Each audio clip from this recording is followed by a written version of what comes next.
We're going to jump into the meat here. We're going to jump into the meat around content and planning. So the one thing I like to start with is that we start from the top, which is, why should people care about what you post? And it's an interesting question, right? There's so much stuff you can kind of read today. There's so many things hitting people. If you can't answer that question, why do they really care, then you really probably shouldn't be creating content, because if they don't care, you're going to spend a lot of time gathering followers, engaging with other people, and losing them as soon as they start following you. So I would say there are three kind of secrets of success here when it comes to content. One is to really focus on what you're passionate about.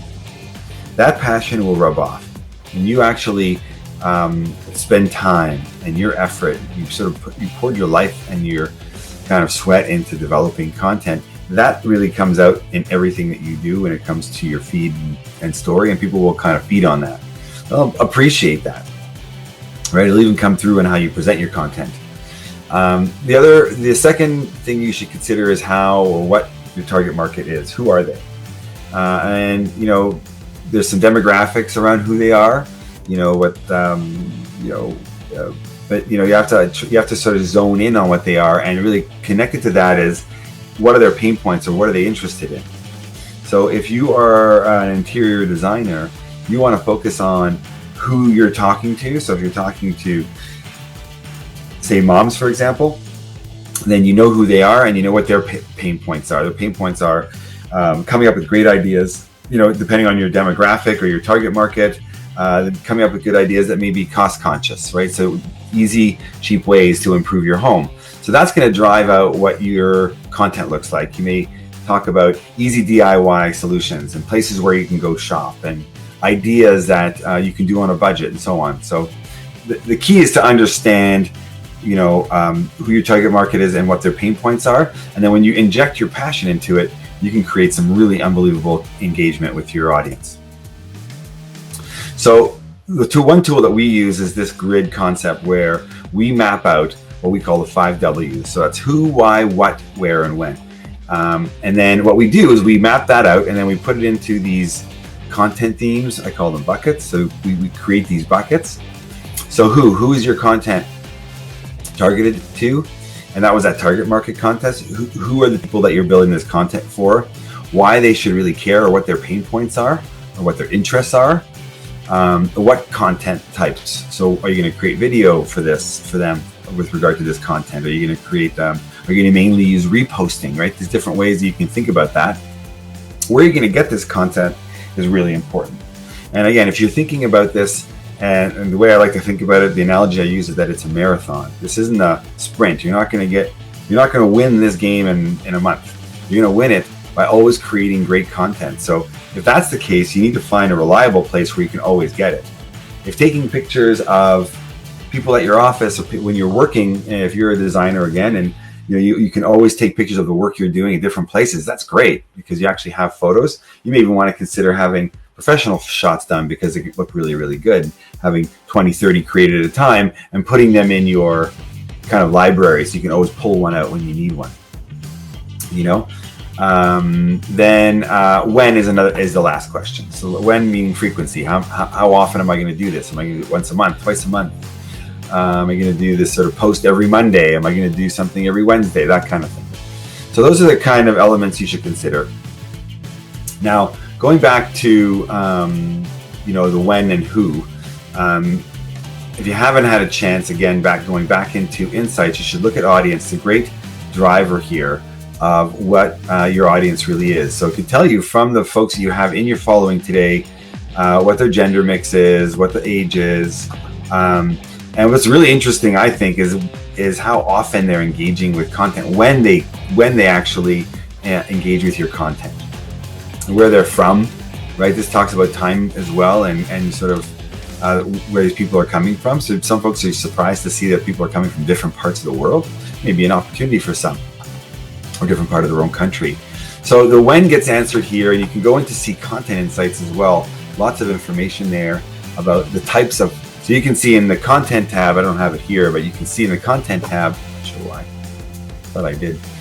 But anyway, in the content tab, you can see from your posts the kind of deeper engagement. So number of people, what tags have been engaged with, how much people are engaging with actual pieces of content, engagement rates, and you can see data like this as it relates to your content.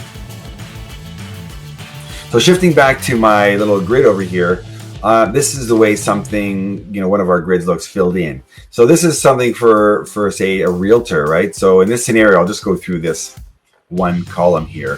One content bucket or content idea was listings. And that's sort of your listing of a home for sale. That's what a listing is. So let's just answer some of these questions or what we went through. Who cares about a listing? Well, people who are looking for a market or who may be moving soon, right? And then why do they care? Obviously they're in the market, but some people also like, what they found is people like house creep. It's called house creeping. So they like to see what other people's homes look like and what other people's homes cost, and what people are paying for taxes and that kind of thing. So people, when you're either in home or in the market or looking in the market, this is really kind of juicy content. And because of that, they decided to invest in video because it's highly engaging. So if they can create a small video just using pictures of the home and text, they managed to figure out a great way to do this. And when they don't have time, they can create a little image carousel just by uploading a bunch of images. They know where they can get this. There's a website where you can get all these listings, which is great. So even homes that they don't really have their own listing with, they can go and actually list. And they're doing them, they figured, about once a week. So that's the way this kind of comes together. Very easy to build. And you'll see here, this was drawn out through all these different content teams. So there's inspiration, personal pictures, and market insights. And we did the same exercise for each one of those. So spend a minute sort of going through that, and I think you'll have some great success. One great tool that you can find in AiGrow, it's called the social calendar. And this is, again, a free tool and a free scheduler, is a sort of calendar of events. So we had as our team go through just about every day of the year in different parts of the world, and they found events that are going on each day. So this is for April 2020. You've got April Fool's Day, Garden Month Day, Fact Friday. These are different things that are going on. And what we've done is amassed a bunch of hashtags. So when you click on this schedule post, you will see a bunch of existing posts that you can look at that could either inspire you to create your own, or you can literally repost it. When you're reposting it, it actually calls out that initial, that says that it's coming via that original. So you're actually calling it out. So you have a license or at least permission to do it. Or at least you're calling it out. And then you have this concept here of quick content. You can schedule it for those days in advance. So this is a real easy way to fill your calendar with interesting pieces of content. Now, the final bit that we do when we're talking about content is scheduling it. Now, this is a little bit detailed for a lot of people, but I tend to use Google's calendar. So for every account and client that we work with, we have a calendar that we can share, and essentially we map out what's happening on every day. And this gives folks, you can basically do a month or two in advance. So one thing that's good about doing a month in advance is it helps you think things through a little bit, where you're not always sort of getting caught by surprise to figure out you got to do something. You're thinking it through. So it's a process. And then also you can see things a week or two in advance when it's on a calendar, so that you can sort of get working on it today, and you'll have stuff what we call in the can. It's sort of ready to go.